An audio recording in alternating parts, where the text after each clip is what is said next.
Hi friends, welcome to my channel మైజెన్ వీడియోస్కి స్వాగతం. ఇవాళ హోమ్ కుకింగ్లో మీకు కోడిగుడ్ల పులుసు ఈ ప్రొసీజర్ ఇవాళ మీకోసం. నేను ఒక డజన్ కోడిగుడ్లు తీసుకున్నానండి. మేము 6 మెంబర్స్ ఉన్నాం కాబట్టి ఇవాళ వంట కాస్త పెద్దది. 12 కోడిగుడ్లతో పులుసు అన్నమాట. చూడండి, 12 గుడ్లు ఉడకబెట్టి పక్కకు పెట్టుకోవాలి. కొత్తిమీర, పుదీనా, పచ్చిమిర్చి, కరివేపాకు కంపల్సరీ. ఉల్లిపాయలు మాత్రం కాస్త పెద్ద పెద్దగా కట్ చేసుకోవాలండి, ఎందుకంటే పులుసులో ఉడికిన ఉల్లిపాయలు సూపర్ టేస్టీగా ఉంటాయి. గుడ్లతో పాటు ఈ పులుసు కూడా బాగుంటుంది ఉల్లిగడ్డలతో మిక్స్. కాబట్టి ఉల్లిపాయలు కాస్త పెద్ద పెద్ద ముక్కలుగా కట్ చేసుకోవాలి. మనము 12 గుడ్లు కాబట్టి బాగానే ఒక 100 గ్రామ్స్ చింతపండు తీసుకున్నాను. మినిమం ఒక కప్పు ఉంటుంది. పులుపు ఉండాలి కదా. ఎక్కువ వేసుకునే వాళ్ళైతే కాస్త ఇంకా ఎక్కువ తీసుకోవచ్చు చింతపండు. మీడియం నేనైతే ఒక చిన్న కప్పు తీసుకున్నాను, అది సరిపోతుంది 12 గుడ్లకి పులుసు. చూడండి, మన గుడ్లు కూడా ఉడకబెట్టి తీసి రెడీ పెట్టాను. దాదాపు 12 ఉన్నాయి. చూడండి, ఇవాళ కోడిగుడ్ల పులుసు మీకోసం. చాలా టేస్టీగా ఉంటుందండి. ఉల్లిగడ్డలు ఎక్కువ వేసుకుంటే ఉల్లిగడ్డల వాసనతో పులుసు గుమగుమలాడుతుంది.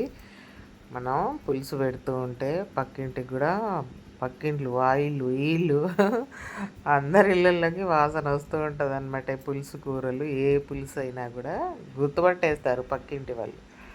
ఇందులో జీలకర్ర మెంతుల పొడి అవి కంపల్సరీ వేయాలండి. జీలకర్ర మెంతుల పొడి మనం ఇంట్లో రుబ్బుకున్న ధనియాల పొడి అనమాట. ఇంట్లో రుబ్బి పెట్టుకుంటాం కదా, ధనియాలు, గరం మసాలా, వెల్లుల్లి మిక్స్ పొడి అనమాట. అది చాలా టేస్టీగా ఉంటుంది అన్ని కూరలలో. మామూలుగా వెజిటబుల్స్లో అయితే వేసుకోరు. మటన్లో, చికెన్లో, నాన్ వెజ్, కోడిగుడ్ల పులుసు, కోడిగుడ్డు కర్రీ అన్నిట్లో వేసుకుంటే బాగుంటుంది. ఇప్పుడు చూడండి, మన పోపులో మెంతులు, జీలకర్ర, ఆవాలు, ఎండుమిర్చి వేసి పోపులో వేపుకోవాలి. కాస్త పోపు వేగిన తర్వాత మన ఉల్లిపాయలు వేసి వేయించాలి.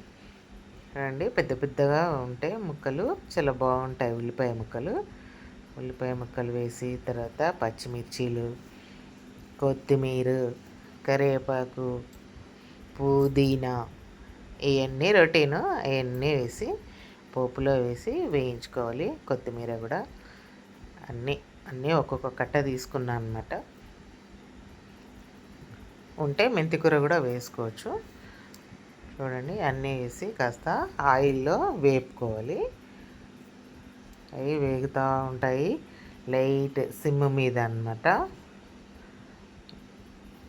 కొంచెం బ్రౌన్ కావాలి ఉల్లిపాయలు, అవి వేగుతూనే ఉంటాయి. తర్వాత పసుపు, అల్లం వెల్లుల్లి పేస్ట్ కూడా వేసుకొని ఒక 1-2 నిమిషాల పాటు వేయించిన తర్వాత మనము ఎగ్స్ వేయాలన్నమాట. చూడండి, వేగుతున్నాయి మన ఉల్లిపాయలు. వేగిన తర్వాత అవి అల్లము, పసుపు అవన్నీ పట్టుకుంటాయి మంచిగా. తర్వాత మనము రెడ్ మిర్చి వేసుకోవాలి. చూడండి, గుంటూరు కారం అన్నమాట. రెడ్ కలర్, సూపర్ కలరింగ్ ఉంటుంది కర్రీస్. ఇవన్నీ బయట కారం వాడొద్దండి. అందులో ఇటుక పొడి, మిరపకాయల తోడుమెల్ల పొడి, తోడుమెల్ల కూడా వేస్ట్ చేయరు తెలుసా, కలిపి అందులోనే మిక్స్ చేసి పట్టి ఇస్తున్నారు మనకి. ఇటుక పొడి అంటారు, చింతపిక్కల పొడి, ఏవేవో అన్నీ కలుపుతున్నారు. ఆ కారం తింటే మనకు అనారోగ్యం. కాబట్టి కొంచెం కష్టమైనా సరే ఇప్పుడు కారపొడి మిల్లుల్లో వాళ్ళే పట్టి అమ్ముతున్నారు, అది వాడడం బెస్ట్.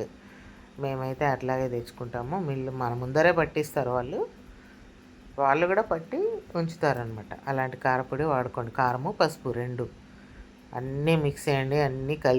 అన్నీ కల్తీ తిని మనం రోగాలు తెచ్చుకుంటున్నాము. కాబట్టి ఫ్రెష్గా కొనుక్కోండి, ఓకేనా. చూడండి, మన అన్నీ మిర్చీలు, ఉల్లిపాయలు అవన్నీ వేగాయి. చూడండి, అందులో ఇప్పుడు ఉడకబెట్టిన కోడిగుడ్లు వేసి వేపాలి. చూడండి మన కోడిగుడ్ల పులుసు ఇవాళ గుమా గుమా గుమాలాడే కోడిగుడ్ల పులుసు ఇవాళ వెయిట్ వేస్తున్నారు మా పిల్లలు. ఎగ్ పులుసు పెట్టు అని ఎన్నో రోజుల నుండి అడగడం అన్నమాట. ఇవాళ కుదిరింది నాకు. సరే చూడండి, మన గుడ్లు కాస్త వేపుకోవాలి. వేపుకున్న తర్వాత ఒక 2 నిమిషాల తర్వాత మనం చింతపండు పిసికి పులుసు తీసి పోసుకోవాలన్నమాట. చూడండి, దాదాపుగా ఒక 2 గ్లాసుల మట్టికి పులుసు తయారు చేసి పోసుకోవాలన్నమాట. మినిమం లీటర్ అవుతుంది. అది కూడా ఒక గిన్నె కొలతతో తీసుకుంటే పులుసు టేస్ట్ చూసుకుంటూ ఎక్కువ పులుపు ఉంటే ఇంకొంచెం వాటర్ యాడ్ చేసుకోవాలి. చూడండి, పులుపు మామూలుగా ఉండాలి. ఒకప్పుడైతే బాగా పులుపు తినేవాళ్ళం మేము, పుల్లగా. ఇప్పుడు ఎవరికి వాడటం లేదండి. కారము, ఉప్పు అవన్నీ ఎవరికి వాడట్లేదు. పులుపు మెయిన్, పులుపు అనమాట. పులుపు ఎవరికి వాడట్లేదు. నేను కాస్త తక్కువ వేసాను పులుపు. చూడండి, మనము ఒక 2 గ్లాసుల వరకు వచ్చేటట్టు చేసుకోవాలి పులుసు. దాదాపుగా వాటర్ లెక్క 2 గ్లాసులు అనమాట. పులుసు చూసుకొని ఇంకొక గ్లాసు వాటర్ యాడ్ చేసుకోవాలి. చూడండి, పులుసు వేసిన తర్వాత కాస్త మరిగింది. ధనియాల పొడి వేసాం కదా, జీలకర్ర మెంతుల పొడి కంపల్సరీ వేయాలండి. 2 స్పూన్లు వేసాను నేను. ఆ ధనియాల పొడిలోనే మిక్స్ చేసి వేసాను. పులుసులో ఏం చేశానంటే, పులుసు ఉడికేటప్పుడు ఒక ఆలుగడ్డ కట్ చేసి వేసాను. మా పిల్లలకి ఇష్టం అనమాట. పులుసులో ఉడికిన ఆలుగడ్డ సూపర్ టేస్టీగా ఉంటుంది. చూడండి, మన కోడిగుడ్ల పులుసు రెడీ అయిపోయింది. చూసారా, టేస్టీ చూస్తే తినాలనిపిస్తుంది కదా. సూపర్ ఉడికాయండి పులుసులో కోడిగుడ్లు. ఎమ్మి కోడిగుడ్ల పులుసు, రుచికరమైన కోడిగుడ్ల కర్రీ. చూడండి, చాలా బాగుంటుంది. ఒక గుడ్డు తినాలనుకునే వాళ్ళు 2 తింటారు. 2 తినాలనుకున్న వాళ్ళు ఇంకొకటి కూడా వేసుకొని తింటారు. టేస్టీగా తింటుంటే పోతూనే ఉంటాయి, పుల్లగా సూపర్గా. చాలా ఇష్టమైన కర్రీ మాకు కోడిగుడ్ల పులుసు. మా తెలంగాణ స్టైల్లో అయితే ఇవన్నీ వేస్తారనమాట. ధనియాల పొడి, జీలకర్ర మెంతుల పొడి కంపల్సరీ, కొబ్బరి పొడి కూడా వేసాను. ఆ ధనియాల పొడిలోనే మిక్స్ చేసి వేసాను అనమాట. కొబ్బరి పొడి కూడా వేసుకోవాలి, బాగుంటుంది. చూడండి, ఎమ్మి కోడిగుడ్ల పులుసు.